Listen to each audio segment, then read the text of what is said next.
You know that feeling, right? Standing around waiting for someone who's late, again? It's so easy to think they're just disorganized, or maybe that they don't respect your time. But what if I told you the real reason is something else entirely? Something deep inside their brain? Well, today we're diving into the mind of the chronological optimist. This quote right here really just nails it. The idea that for some people, being late isn't a choice or a character flaw at all. It's actually an unintentional side effect of two things that are usually seen as positives: being able to focus deeply and being an optimist. Because let's be honest, our default reaction is judgment. We see someone show up late and we immediately slap these labels on them: disrespectful, lazy, they just don't care. It feels personal, right? Like the late person is being put on trial and we're the judge and jury. But this is the big question, isn't it? This is where it gets really interesting. What if this has nothing to do with character and everything to do with a cognitive quirk? What if some people are just wired differently and being late is simply a byproduct of how their brain works? Okay, so let's break this down. First up, we've got the focus factor. And this is a huge piece of the puzzle because it's all about how intense concentration can literally warp our perception of time.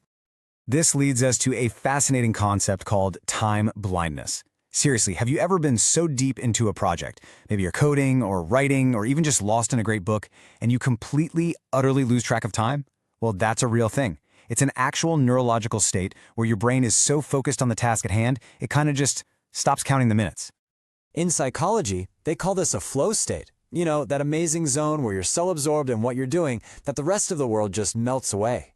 It's fantastic for creativity and getting things done, but it's a total disaster for your schedule. Your internal clock basically gets switched off. Time becomes totally irrelevant until you finally snap out of it and realize, oh no, you were supposed to leave 20 minutes ago.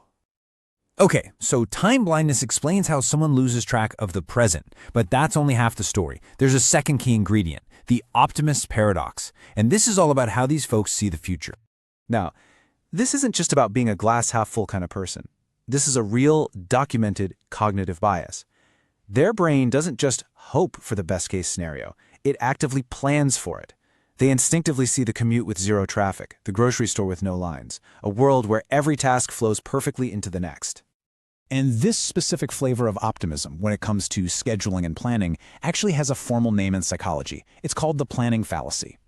The planning fallacy is this sneaky little tripwire in our brains. We see the path forward as a nice, clean, straight line.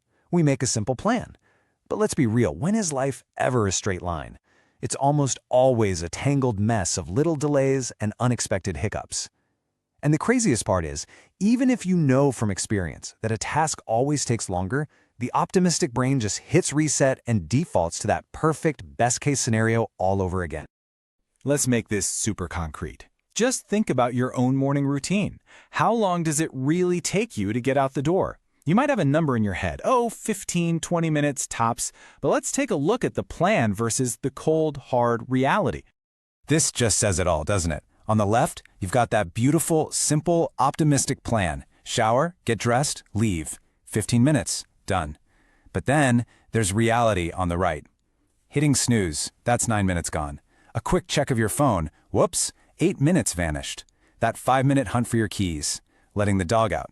You see how all these tiny, unplanned things just pile up? The chronological optimist mentally lives in that perfect plan on the left, but they are constantly getting ambushed by the messy reality on the right. So here's how it all comes together. It's like a recipe for lateness. You take a brain that's prone to deep focus, which creates time blindness. You add a heavy dose of optimism, which makes it underestimate every single task. And what's the inevitable result when you mix those together? Chronic lateness. It's not a conscious choice, it's the natural outcome of these two powerful cognitive traits crashing into each other. So what do we do with all this? Understanding the mechanics behind this doesn't make being late okay, but it does offer us a completely new perspective. It's a chance to swap judgment for a little bit of understanding. And this is probably the most important takeaway of all. This is not an excuse. The impact on the people who are waiting is very real. But it is an explanation. It helps us reframe the behavior, not as a moral failing, but as a byproduct of a specific cognitive style. And the irony is, that style is often linked to really positive traits, like intense creativity and the ability to get lost in deep work. So we want to leave you with this final thought. Whether you're the one who's always waiting or the one who's always running late, now that you understand a little more about this hidden wiring in the brain, how might that change the way you see the clock?